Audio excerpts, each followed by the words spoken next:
बात करते हैं विधान परिषद, लेजिस्लेटिव काउंसिल। तो भारतीय संविधान में आर्टिकल 169 के तहत विधान परिषद का गठन किया जा सकता है। और विधान परिषद की संरचना आर्टिकल 171।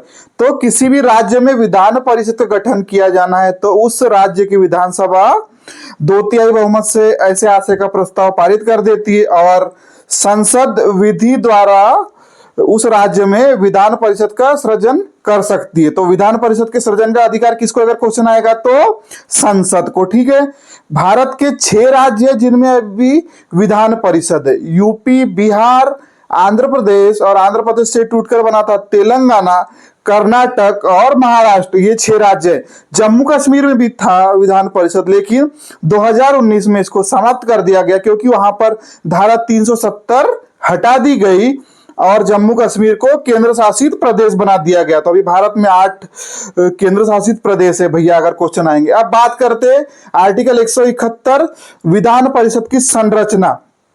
तो विधान परिषद में सीटों की संख्या कितनी हो सकती है? तो उस राज्य के विधानसभा के 1/3 हो सकती है अधिकतम, है ना। और न्यूनतम कितनी हो सकती है? 40 हो सकती है। और 1/6 सदस्यों को राज्यपाल मनोनीत करता है। किस किस क्षेत्र में? कला, साहित्य, विज्ञान, सामाजिक मुद्दे और खेल में। जैसे मानते कि बिहार विधान परिषद में 75 सीटें हैं तो वहां पर राज्यपाल 12 सीटों को मनोनीत करेगा, 1/6 उसका एक क्वेश्चन आएगा। विधान परिषद में सदस्य बनने के लिए आयु होती है 30 वर्ष, अगर क्वेश्चन आएगा भारत का नागरिक हो। ठीक है, विधान परिषद स्थायी सदन है, विधानमंडल का उच्च सदन है। इसके सदस्यों की जो कार्यकाल होता है वो कितना होता है? 6 साल होता है ना, जैसे राज्यसभा की इक्वल है ना। और 1/3 सदस्य प्रत्येक 2 वर्ष में सेवानिवृत्त होते हैं, अगर क्वेश्चन आएगा विधान परिषद से, है ना।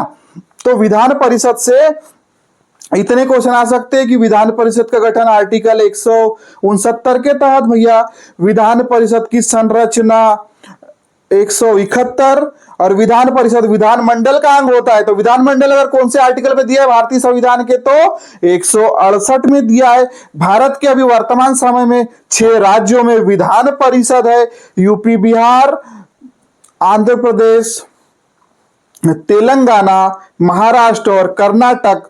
और जैसे एमपी तो मेंबर ऑफ पार्लियामेंट बोलते हैं, MLC member of legislative council, और MLA member of legislative assembly, है ना। तो ये तीनों चीजों का ये फुल फॉर्म हो जाता है अगर अपन, और संविधान को ऐसा पढ़े कि अपन जानने के परिप्रेक्ष्य में पढ़े, ताकि अपन ऐसे नहीं कि सफलता के लिए विधान परिषद पूछ लिया तो कोई आम नागरिक भी अपने बच्चों को समझा सकता है, अपने कलीग्स को समझा सकता है, इसलिए पढ़ी ये। और आप अच्छे से पढ़िए। और एक मेरा चैनल है राणा सर की पाठशाला, उसको सब्सक्राइब कर दीजिएगा भैया।